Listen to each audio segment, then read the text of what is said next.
ಅದು ಅಮೆರಿಕ ಅಧ್ಯಕ್ಷರು, ಅವರು ಅತ್ಯಂತ ಸೆಕ್ಯೂರಿಟಿಯಲ್ಲಿ ಇರುವಂಥ ವ್ಯಕ್ತಿ, ಅವರ ವಿರುದ್ಧನೇ ಈ ರೀತಿಯಾಗಿ ದಾಳಿ ಆಗುತ್ತೆ ಅಂತಂದ್ರೆ ನಿಜವಾಗ್ಲೂ ಏನು ಹೇಳಬೇಕು ಗೊತ್ತಿಲ್ಲ. ಶ್ವೇತಭವನದಲ್ಲಿ ನಡೆದಂಥ ದಾಳಿಗೆ ಪ್ರಧಾನಿ ಮೋದಿ ಖಂಡನೆ ವ್ಯಕ್ತಪಡಿಸಿದ್ದಾರೆ. ಪ್ರಜಾಪ್ರಭುತ್ವದಲ್ಲಿ ಹಿಂಸಾಚಾರಕ್ಕೆ ಸ್ಥಾನವಿಲ್ಲ, ನಿಸ್ಸಂದೇಹವಾಗಿ ಇಂಥ ದಾಳಿಯನ್ನ ಖಂಡಿಸಬೇಕು.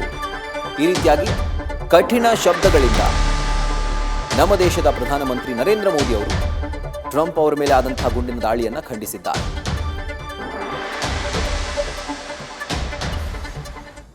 ವಾಷಿಂಗ್ಟನ್ ಡಿಸಿ ಹೋಟೆಲ್ನಲ್ಲಿ ನಡೆದ ಘಟನೆಯ ನಂತರ ಅಧ್ಯಕ್ಷ ಟ್ರಂಪ್, ಫಸ್ಟ್ ಲೇಡಿ ಮತ್ತು ಉಪಾಧ್ಯಕ್ಷರು ಸುರಕ್ಷಿತವಾಗಿದ್ದಾರೆ ಮತ್ತು ಅವರಿಗೆ ಯಾವುದೇ ಹಾನಿಯಾಗಿಲ್ಲ ಎಂದು ತಿಳಿದು ನೆಮ್ಮದಿಯಾಗಿದೆ.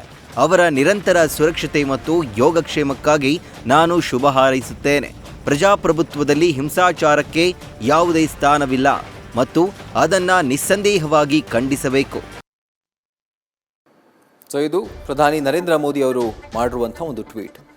ಕೇವಲ ನಮ್ಮ ದೇಶದ ಪ್ರಧಾನಮಂತ್ರಿಗಳಷ್ಟೇ ಅಲ್ಲ, ವಿಶ್ವದ ಬೇರೆ ಬೇರೆ ದೇಶಗಳ ಅಗ್ರಗಣ್ಯ ನಾಯಕರು, ಅಧ್ಯಕ್ಷರುಗಳು, ಪ್ರಧಾನಿಗಳು ಈ ಒಂದು ಘಟನೆಯನ್ನು ಖಂಡಿಸಿ, ಜೊತೆಗೆ ಡೊನಾಲ್ಡ್ ಟ್ರಂಪ್ ಅವರ ಬೆಂಬಲಿಸಿ ಒಂದು ಟ್ವೀಟನ್ನು ಮಾಡಿದ್ದಾರೆ.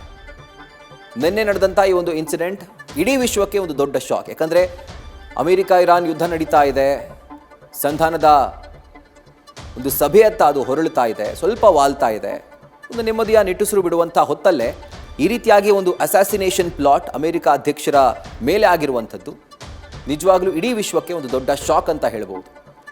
ಬಟ್ ಈಗ ಅವರು ಸೇಫ್ ಆಗಿದ್ದಾರೆ, ಯಾವುದೇ ಥರದ ಚಿಕ್ಕ ಗಾಯ ಕೂಡ ಅವ್ರಿಗಾಗಿಲ್ಲ. ಬಟ್ ಸ್ಟಿಲ್ ಅಮೆರಿಕ ಅಧ್ಯಕ್ಷರಿಗೆ ಎಲ್ಲೋ ಒಂದು ಕಡೆ ಪ್ರಾಣ ಬೆದರಿಕೆ ಇದೆಯಾ ಅನ್ನುವಂಥ ಪ್ರಶ್ನೆ ಉದ್ಭವಿಸ್ತಾ ಇದೆ ಈ ಒಂದು ಪ್ರಕರಣದಿಂದಾಗಿ.